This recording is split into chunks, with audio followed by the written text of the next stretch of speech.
I think that when we talk about race, we tend to focus on individual acts of prejudice, which is why UKIP often come up, because they'll overtly say stuff that we find offensive. But unfortunately, the issue of race, if we understand it, is a lot more insidious. And it takes a lot more of a historical view to understand the difference between individual bias and structural racism and privilege. And the idea of Great Britain was intimately tied to the fact that Britain's invaded almost every country on the earth, literally. No, literally, there's a map, you can Google it. And so the idea of our greatness was intimately tied to this idea of empire, which was intimately tied to what Rudyard Kipling calls the white man's burden, to go and civilize all these stupid brown folks that have been writing and having civilizations for thousands of years. But let's forget all of that. And so if we fast forward to today, when we talk about structural racism in Britain, do we have the same institutional disparities in rates of imprisonment that they have in America? Yes, absolutely we do. Do we have the same disparities in terms of who's dying in police custody? Yes, indeed we do. In 2011, we were told we loved Libyans so much we wanted to bomb democracy into them. Less than 5 years later, we're leaving people fleeing the same conflict to drown in the sea, while giving a woman space in a national newspaper to refer to them as cockroaches. And when you refer to humans as cockroaches, that is a mandate for murder. Let's be clear about that. The moment human beings become non-human, that is a mandate for murder, and there's a long historical parallel of that. Today, Germany, the country that bombed this country, in our grandparents' lifetimes, so theoretically the grandchildren of Nazis can get in and out of England easier than the grandchildren of people from the Commonwealth who fought against the Nazis.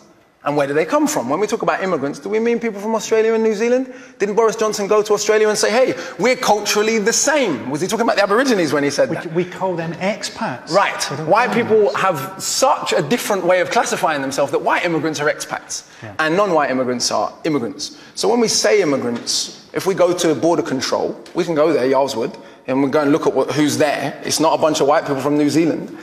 So we have structural forms of privilege and bias that are much more insidious and much more difficult to overcome.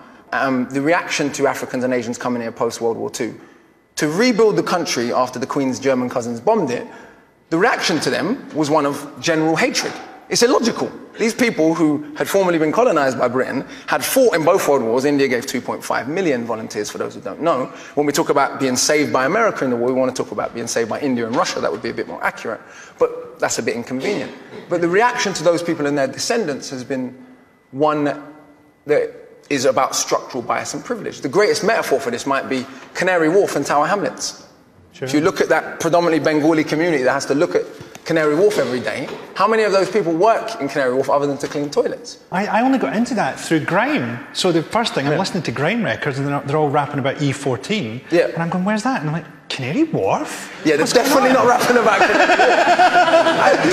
I suppose what I'm saying is not about saying that there's bias and bigotry everywhere in the world. The country my grandparents come from, it's pretty much generally accepted that they don't like gay people.